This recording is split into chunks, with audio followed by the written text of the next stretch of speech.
Welcome to Trial Lawyer Prep. What if you could hang out with trial lawyers and jury consultants? Ask them about connecting with clients and juries more effectively.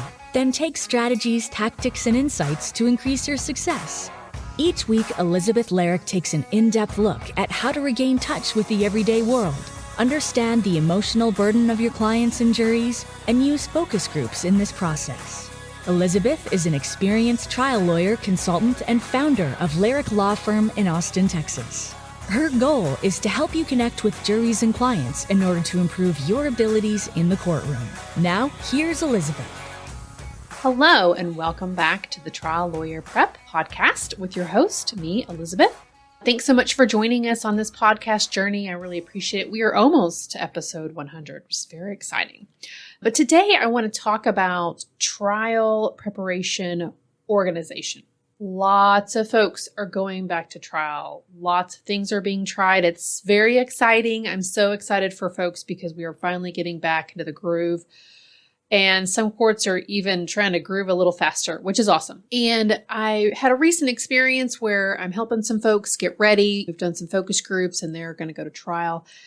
And I was really impressed at their organization, how they had their team organized, how they had prioritized things, and how they were coming back around to that with about 30 days out of trial and going back through and fine-tuning whose job was what and what they expected. And it was really great. And I am grateful to be a part of being on that team to help with that trial.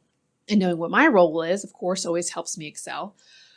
But I know that sometimes that does not happen when we are going to trial. And I know that there are times, because I've been there as a solo, I've watched other people going into trial where there was a lot of disorganization, there was no prioritization, and things just fell through the cracks. And I was thinking about this podcast episode yesterday and sitting outside, and it's this point in the year that we have all these little hummingbirds that come through our yard, and I always put a feeder out in the summer and springtime, but there's just this rush, and it's this particular part of the species that they come down, they go to Rockport, and they just fly across the ocean and go to Mexico, which is really cool. But they need a lot of energy to do that. What happens is normally we have one little resident hummingbird, and he just fights everybody off. So there's one or two people, they have little fights, and he can normally fight them off. But during this time, there are like 4 and 5 and 6, and it's just this huge scuttlebug, and it's really cute, of course, because they make these cute noises, but they can't fight them off the whole time. So eventually, everyone's just at the feeder and just partaking, and that's great. But what it made me think of was our brains and what our brains go through when we're trying to prioritize. And everything is fighting for that vital brain power, right? That creativity, that energy, those thoughts, that power. And sometimes it's not a big deal. We have 1 or 2 things that we're handling in that week or coming up, or 3 things, maybe a couple of depositions, some intake calls, right? And we can prioritize that. Oh yeah, I'm going to do this. The depositions, of course, help cases. So I'm going to prioritize that. I'm going to use this time here. Intake call, not so much, but I'm going to do it. And we're able to organize our brain power and then know, I can't do that. Let me send it over to someone else. So we have time to make those decisions. But what I see oftentimes is when we come up to trial and we are getting in that 45-day range, that 30-day range, and it's 6 and 7 and 8 different things. It's motions in limine, it's deposition designations, it's outlining cross-exam, it's preparing witnesses, scheduling witnesses, getting a hold of those before and afters, working on that opening statement, fine-tuning that jury selection, or even just starting on all of these things. So they're all fighting, right, for our brain power. And when we don't have thoughtful prioritization and delegating, it just doesn't happen. And so what we end up having to do then is, what I see is a lot of people pick what they love to do, right? For example, if you really love cross-exam, like you're probably going to do the cross-exam outlines first, right? Ignoring everything else, opening statement, jury selection. Or what happens is you just have to sit down and go by deadlines, right? Which is the first that has to get done? Where's the biggest fire that we got to put out? And what is the right, quote unquote, prioritization when it comes to trial prep? I would think it totally depends, right? I don't think there's one right or wrong answer, but I think the whole point of the question is that you got to stop and take that time and be thoughtful before you have no time. And then you are rushed to complete so many things. And when we are rushed, we don't do our best. We don't have all the power that we need. We don't have all the thoughts. And what I see so many times is we rush to complete something. It's due at 5. And we don't even complete it the day before and then have time to review. We have to complete it and send it in by that 5 p.m. or exchange it by 5 p.m. And you've missed something, right? Because we have rushed. And that's what we really want to avoid. We are trial lawyers. We love going to trial. And so sometimes I think we don't prioritize because we really don't want to go to trial. We're hoping that it'll settle at the last minute. And so we let a lot of these things slide down to that last minute. And I know from listening and being around some of the wisest trial lawyers, they know the importance of taking the time to choose what they prioritize before those deadlines choose for us. Because we know that rushing around really weakens our preparation and our product that we're putting out there. And so just talk a little quickly about an example. So Andrew Gould was on the podcast a couple episodes ago, and he talked about a trial that we had done together in Seattle. And in that trial, we had 5 lawyers on the plaintiff's side. So we, had to organize and delegate because that's a lot of people and everybody needs to know where they're going to go. But there were 3 of us, myself, Mr. Keenan, and Andrew, who had trial just 2 weeks before the start of the Seattle trial. So we really had to prioritize earlier than we normally would because we knew that we would be working on this other trial and wouldn't have time to stop, check, review, are you doing this, micromanaging, which is another reason why we want to have a system that we prioritize, delegate so that people know what they're doing and you don't have to worry about it. So we sat down and we delegated, or of course I didn't, but somebody else did. For example, our Seattle lead counsel, he had the opening statement, right? And he had actually been working on that with focus groups, but he had that. That was his thing, and nobody else had to worry about. The Seattle associate had the motions and the briefs, which made sense because 1, we had no time for that. And 2, we don't have experience with judge or Washington law, so that makes sense.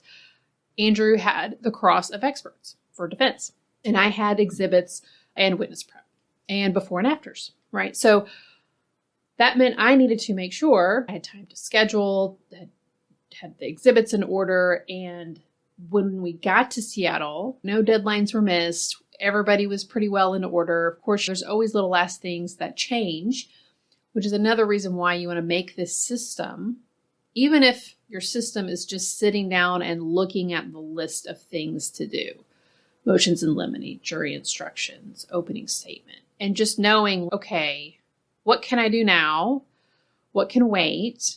Or I know some people who, once they get a case in, they start with the jury instructions first, right? Put them in the file. Like, that's all great. Some of those things are going to be easy. Some of those things are not. But you can think out ahead of time, and that's really what you want to be doing because you will not have time as it gets closer to trial and things start changing and you start getting extra stuff, right? So opposing counsel is very good about giving lots of extra things to fight about, lots of extra things to think about as we get closer to trial as distractions.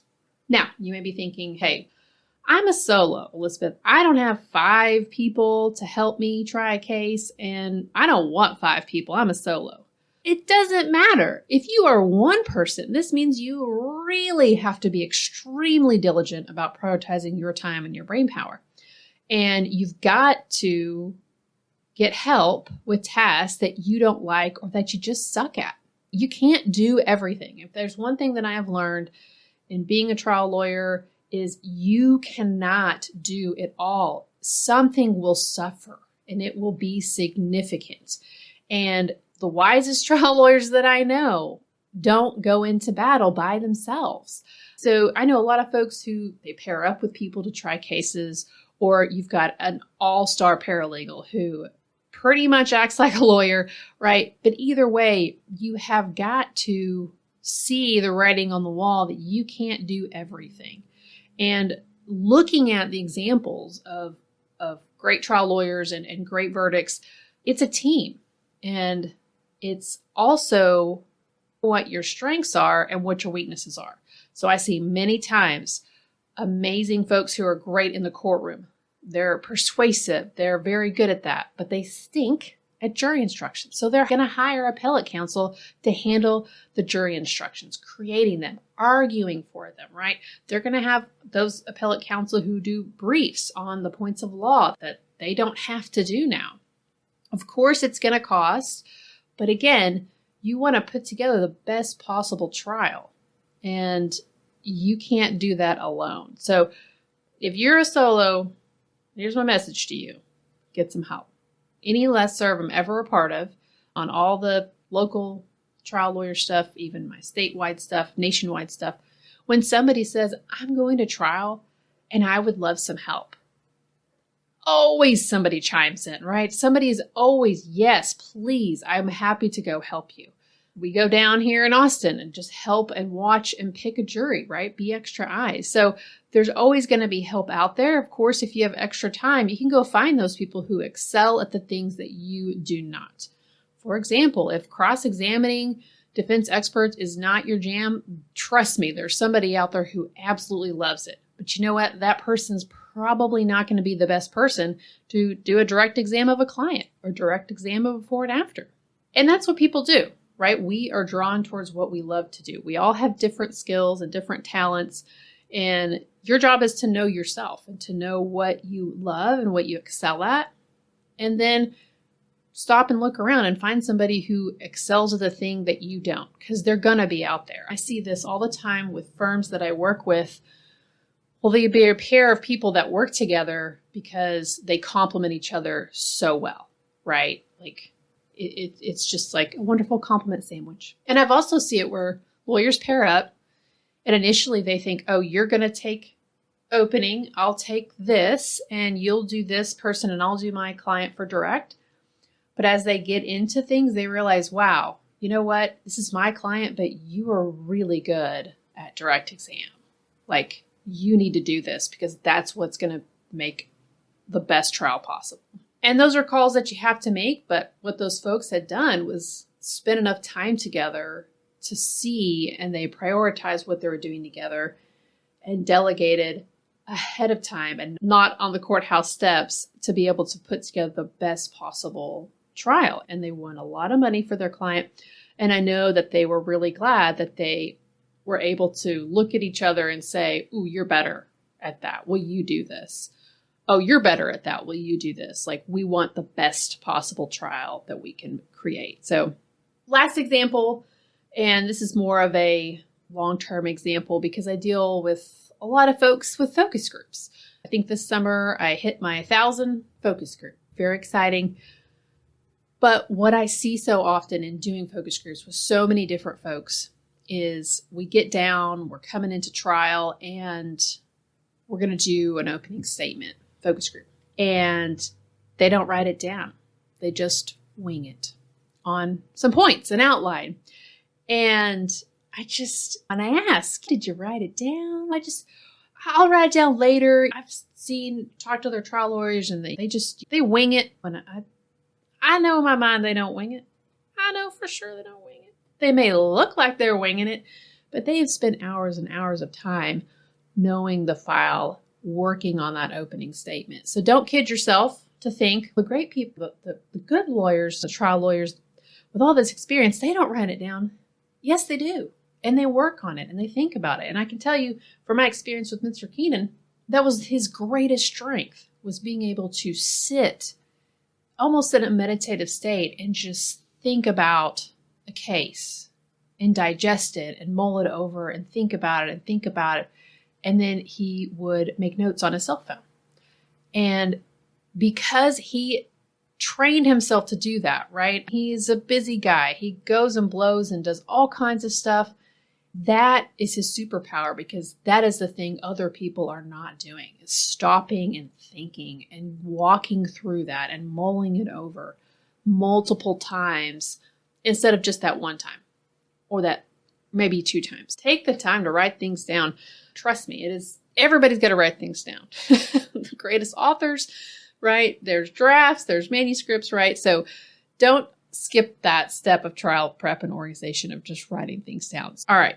We started off talking about trial organization. I got a little bit off on a sidetrack in opening statements, but the episode is about just being intentional about creating a system that helps you prioritize all the tasks for trial, delegate the ones that you don't like, right? Find somebody to help you with those ones that you don't like so that you can really fine tune, give it the best possible outcome, put in the best possible work that you've got, your best product. That's what trial is about, and not winging it and not being rushed because you waited too late, because you let deadlines rule your prioritization and not your own thoughtful process. So I hope this was helpful. If you enjoy the podcast, please rate and review on your favorite platform. Send it to folks that you know that may be approaching a trial or have questions. For example, I got a call the other day about somebody who said, we're thinking about doing our own focus groups in-house.